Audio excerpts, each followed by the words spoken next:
Into the Dark, episode 8 of season 2 was dropped on May 8th. I actually watched it like 3 days ago, but I haven't had any time to get to it, so here we are. Now, if you don't know what Into the Dark is, look it up. It's a Hulu original series.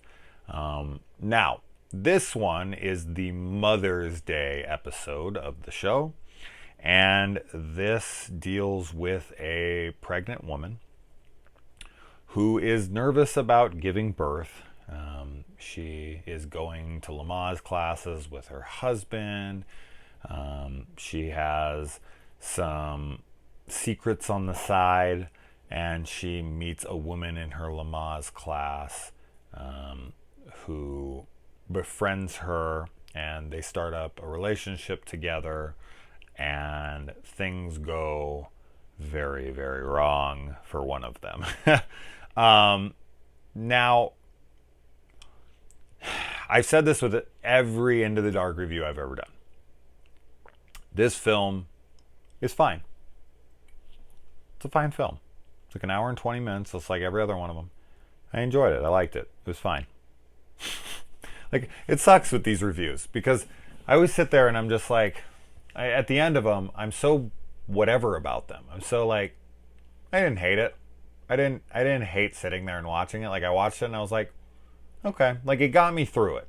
Like, I never feel like these are a chore. Like, I sit there and I watch them and they're entertaining enough to where I'm like, okay, I'm glad I'm watching this. And of course, I've watched, 20 of these now? There's 20. This is, 8, and the last season was 12. So 20 together, at like almost an hour and a half apiece. So like 20 films. So I've sat back and I've watched 20 of these things. And every one of them has had the same effect to a little bit of a varying degree. Like, this is fine or this is very fine. Like, those are basically about as strong as I feel towards any of these. And this was just no different here. This reminded me a little too much of the movie Misery. I think that was probably my biggest gripe with the film, was that there was some details and moments in this that were just straight up lifted right up out of Misery, to the point where it's like, Misery is too popular of a movie. Misery is too well known by everybody, and it's too great of a film to lift that heavily from, and for it to not just be like pure robbery. Like, where you're sitting there and you're like, that's not an homage, man. You just straight ripped that off. Like, come up with your own shit. There's one scene in particular, and I was just sitting there like, they're really going to do this. They're really going to do this. Like, this is just straight out of Misery. And it's probably the most famous scene from Misery. So I'm just like, why would you do that in a film that's already a little too close? Anyway, another film it kind of reminded me of a little bit is The Hand That Rocks the Cradle. Now, not to that much of an extent like Misery, but it kind of has that feel to it. The performances in here are good. Like, everything is adequate, just like every other episode. The cinematography, the production value, all that stuff is fine. It's all fine. Everybody gives fine performances. Everything is just, what's the word of the day, kids? That's right, fine. Everything in this movie. So, it's very, very difficult to give. I keep constantly, I've said this almost every review, so I do really honestly feel like a broken record here. In fact, I actually kind of feel stupid, because at this point, I should just give up hope. That I'm never going to be able to come to you guys and be like, guys, I finally found the episode. That's amazing. Or, guys, this episode is pure trash. This is the worst episode 10 times over. Don't even watch it. It's garbage. Like, I haven't had, it's just, they all just kind of follow under this same guideline of like, it's fine, it's watchable. I'm sick of giving this review. I feel like I should just make one video that reviews the entire series.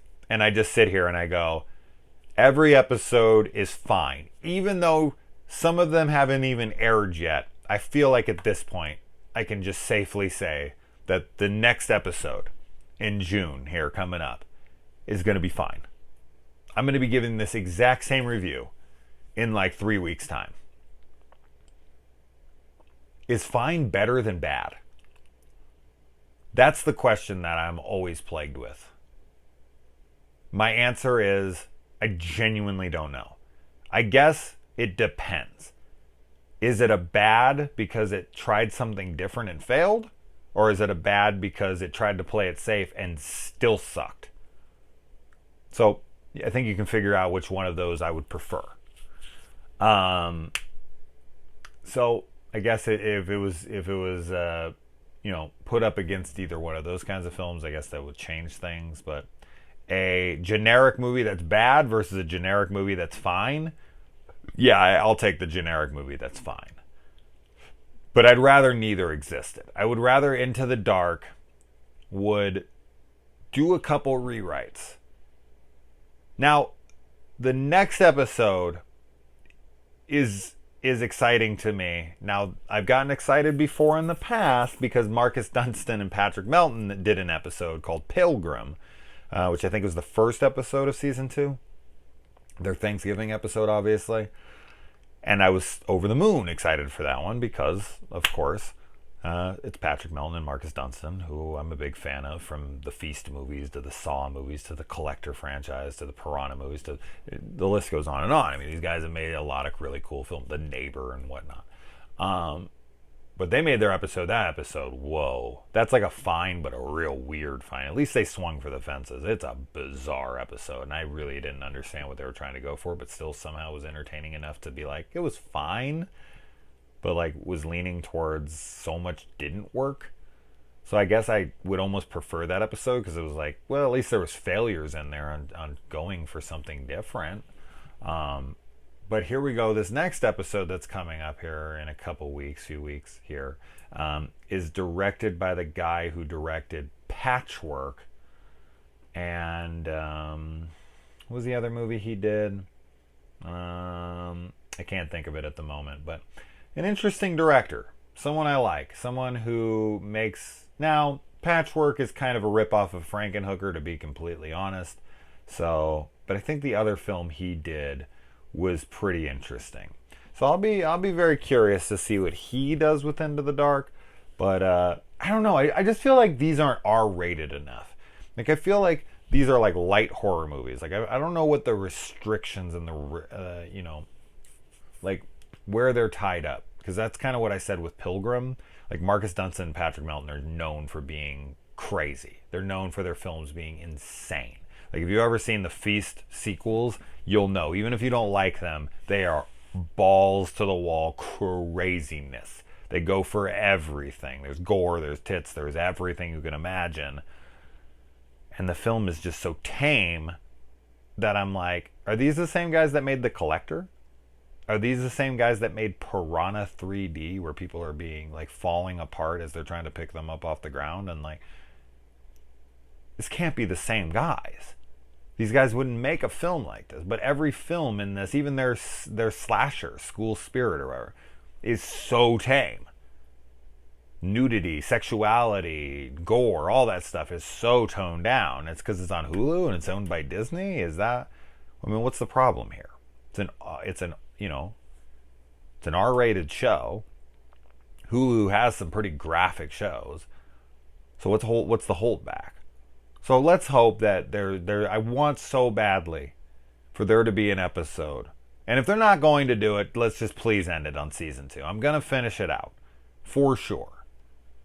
But don't have a season 3 if we're just going to do fine again. Please. Please. Eventually I'll give up. Like, if they did like 8 seasons or something and they did 12 episodes per season every year, 1 movie per... eventually, around like season 3 or 4, I'd be like, I'm fucking finished. I can't do it anymore, no more. So... I can only hold out for so much longer. But please, guys, please, just one film that I can come and tell all of you guys, this is rad. This is the movie we've been waiting for. This was worth sitting through every other fucking film. Well, it hasn't happened yet, and this sure shit ain't it. Adios.